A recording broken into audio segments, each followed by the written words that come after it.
So right now is the best time in human history to be alive. And I want to take just a minute to explain why I believe that is, and I invite you to believe the same way. Pick a different time that you'd like to be alive. Let's look at some of them. Pick the ancient times when cavemen and Neanderthals and whatever else roamed the earth. Would you like to be alive then, when you had to hunt and follow the herds in order to find your food?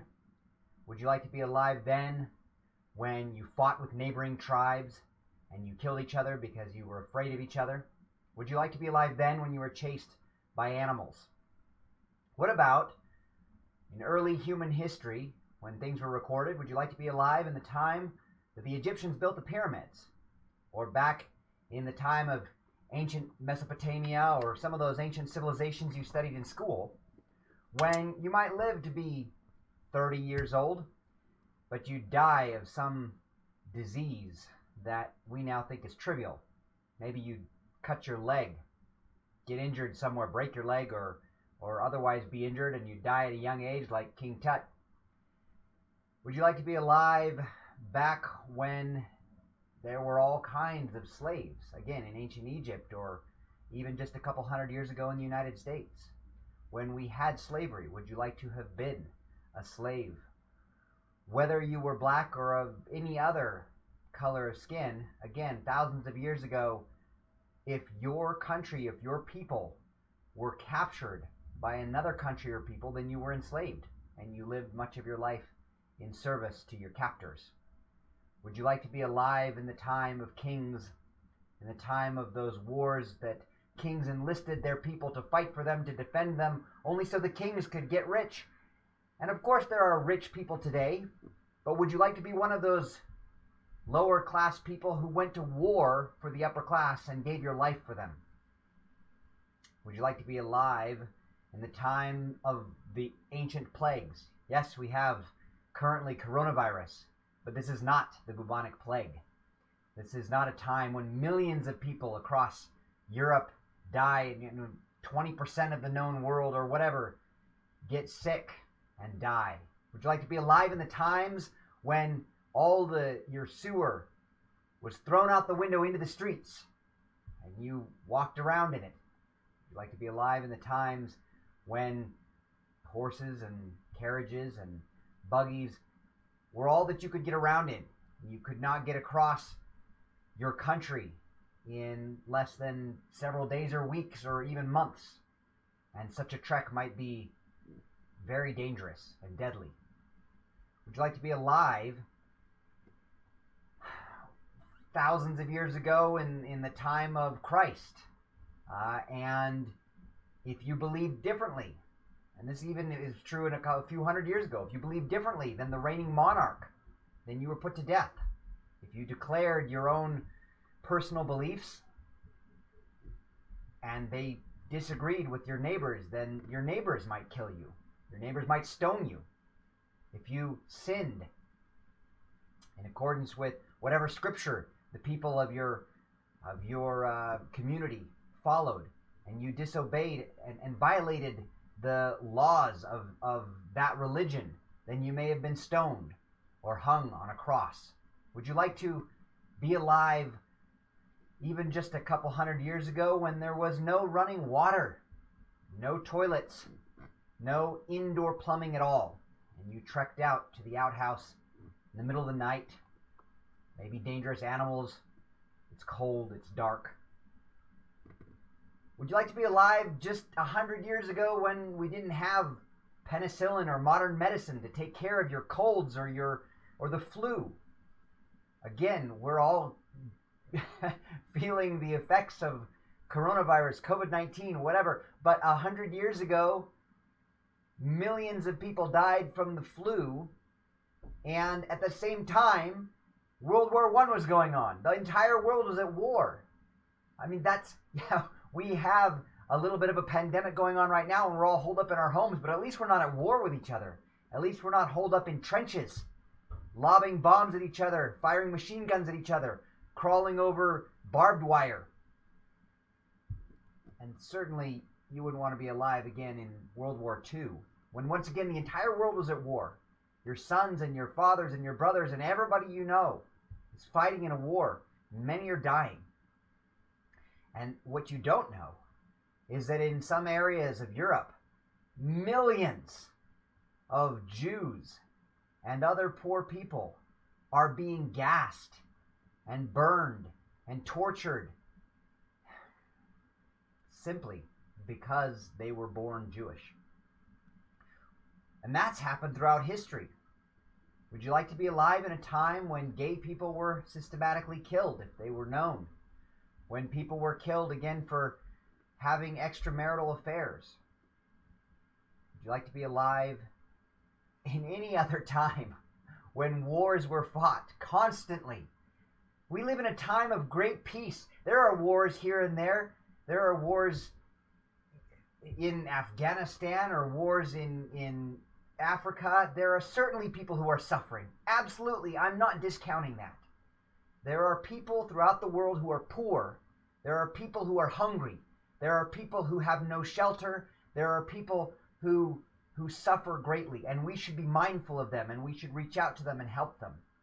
But the number and percentage of the people who are extremely poor, living in extreme poverty with no food, starving to death, is so much lower than it's ever been. And once again, the wars that I was mentioning, the wars used to be everywhere. It used to be the common state of man to find yourself at war with some other tribe in ancient America or in ancient Europe or Asia, to be at war with your neighboring country, to be completely filled with hate and fear of the tribe that lived across the mountain, that didn't speak your language. If they didn't speak your language, you were fighting with them because you didn't understand them and you didn't know what they wanted. And today, we understand one another. And today we realize that we're generally all the same. We're all seeking peace. We generally love our families. We're generally trying to establish, again, worldwide peace. And we have, for many years, felt a general peace. Not only that, but a vast increase in wealth. Again, there are poor people. But the way we live today, the way you, who are watching this YouTube video, you may have in your hands a supercomputer that's no larger than a deck of cards, that from which you can get any kind of information. You can translate any language. You can make money on this supercomputer. And it comes to you and it goes into your bank account. You can spend money with this supercomputer that's in your hands, and you can watch stupid shows, and you can watch me discuss what a wonderful time in history we're living in, right there in front of you, that you're holding in the palm of your hand. And you can get any information that you want. That information used to be hidden and unavailable to the common people. Maybe there was information in books. Only a few hundred years ago were books invented, but a few hundred years before that, or thousands of years before that, there were scrolls. But that information could only be had by the wealthiest people who had access to libraries, and there were sovereigns and kings and monarchs who would destroy those libraries, trying to destroy the knowledge of the common people so that the common people wouldn't rise up and overpower them, because they were trying to hold the common people in ignorance and in slavery so that only they could be wealthy. And yes, we have a great wealth disparity. There are people with billions and billions of dollars today and people who have very little. What's amazing is that most of those people with billions and billions of dollars are also great philanthropists. They give away much of their money, trying to eradicate poverty, trying to eradicate disease. And we have medicine today that enables us to live to 80 plus years old. We can overcome the flu and the cold and plagues that used to kill vast swaths of the human race. And even now we've overcome, and we can overcome things like AIDS and many forms of cancer. It's amazing what our modern medicine has done. It used to be that women who were pregnant had an enormous chance of dying in childbirth, in their labor. And that little children didn't live to be adults. Generally speaking, you had to have many children. Families had to have numerous children in order to ensure that a few of them would live on to perpetuate the family name and to take care of the farm or the business or whatever it was. But today, children live to be adults. We all live healthy lives. mostly. Again, I know there are people who suffer, people with disease and so forth, but this is the best time in the history of the human race to be alive. Now, why do I bring that up? I mean, I've talked on and on for almost 10 minutes now. And yet, we look at the news and we think that we're living in horrible times. If you're conservative or religious or you're from that side of the aisle, you may think that you're under attack, that religion is under attack, that your beliefs are under attack, that your right to bear arms is under attack, that your right to live the way you want is under attack, that your right to say the things you want to say is under attack. And it's true, there are many people who disagree with you, but you're not being killed. You're not being systematically tortured because of your beliefs. You actually have the right to believe the way you believe. It's just some people think that your beliefs are hurtful to other people, and they're making that known. You live in a time when you are able to vote and make your voice heard. You're able to stand up with your comrades who believe the same way that you do and voice your opinion, and you're not being systematically destroyed because of it. Do you want to go back to a time when you were not allowed to voice your opinions, or because of your opinions you were put to death? This is a great time for you to be alive, even if you think people are disagreeing with your way of life. And this is a wonderful time to be alive if you're on the left side and you believe you're maybe an atheist, or your focus is on the environment, and you think that we're going into a period of great environmental destruction and global disaster. It's still a wonderful time to be alive because of all the technologies that we have, because of all the amazing things we've discovered, because of all the science, because we even know that there's a problem. It's amazing. And we are finding ways to solve those problems. This is a marvelous time to be alive when we can create and invent and find new ways to generate electricity from the sun, from the wind, from the water, even from the air, even from the moisture that's in the air. What an amazing thing. And we can generate ways to move, cars and future ways to fly through the air that will not require so much energy, so much fuel, so many fossil fuels, and create so much pollution. We will solve these problems.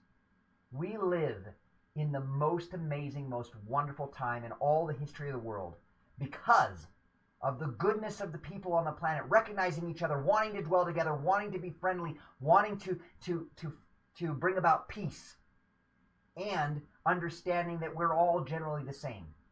And also understanding that we're, again, the right, the religious side, or whatever, those who believe in a God or wonderful, benign or beneficial universe, believe that we're all brothers and sisters, and we can love each other. And that makes this a wonderful time to be alive, because people did not believe that thousands of years ago. We were enemies. Okay? And from the liberal side, again, because we have science, because we have technology, because we have medicine, because we have knowledge, what a wonderful time to be alive. I am so grateful to be alive today. And anyone who says that it's going to get worse before it gets better, I don't believe that. I'm going to put out there, I'm an optimist. I think that it's again, we're headed towards better things. We're headed towards more peace, towards more love, towards more scientific discoveries, towards a better environmental future, if we can hold this space and this belief of knowing that this is an incredible time to be alive. And if we can teach our children that they live in the best time in the history of the world, and that they are destined to do great things as they study their scientific knowledge, as they go to school and they learn the things they need to learn in order to create a better world, and as they maintain their faith in the love of all of humanity, and their faith in the fact that we are all brothers and sisters, and we need to love and support and serve one another, that we need to give charitably, that we need to help those and lift up the hands of those who are less fortunate than us. As we move forward, knowing, as all of us do, that we need to do the right thing, I firmly believe that those on the left and those on the right are all trying to do what they believe to be right. That if you are fighting for black lives, absolutely that's the right thing to do. Black lives matter, absolutely. And you are fighting for the rights of your gay brothers and sisters, because absolutely they deserve human rights. Absolutely they deserve the rights that everybody else is entitled to. Okay, and if you're on the other side and you feel like you're under attack for some reason, I know that you're trying to do the right thing too. You want to protect yourself, your way of life, your family. Everybody's trying to do the right thing, and as we're trying to do the right thing, and as we see each other as brothers and sisters, we are going to improve our quality of life and the world. And it's just such a wonderful time to be alive. And the rich and the wealthy people who have so much, who are giving so much, who are sacrificing right now, who are giving up millions and billions of their dollars in order to improve medicine and in order to improve the environment and in order to improve and to feed the hungry. They're doing great things too. And as they continue to invent amazing new things and to discover amazing new technologies and sell them for lots of money, because the fact that they are enticed by money to go ahead and invent new things and sell them, that's fantastic, because we all benefit. Look at the poorest people across the world. In at least the most developed nations, the poorest people are living with technologies, with their phones, with their computers, with their cars, with their indoor plumbing. They're living in a manner that just 100 years ago almost nobody could have even dreamed of. And that's the poorest people. They have the wealth that nobody could have dreamed of 100 years ago. They're living better than the kings of thousands of hundreds of years ago, better than anybody on the planet has ever lived. This is the best time in the history of the world to be alive, and we will solve our problems. Let us maintain an optimistic, positive outlook, regardless of the side of the aisle that you're on, regardless of the scriptures that you read, regardless of the God that you worship, regardless of the scientific statements that go forth that and the things that we read in the news. Let us know, let us believe, let us have the faith that this is an incredible time. And as we hold to that, as we know that we are walking forward towards a bright future, we will bring that bright future about. Thank you.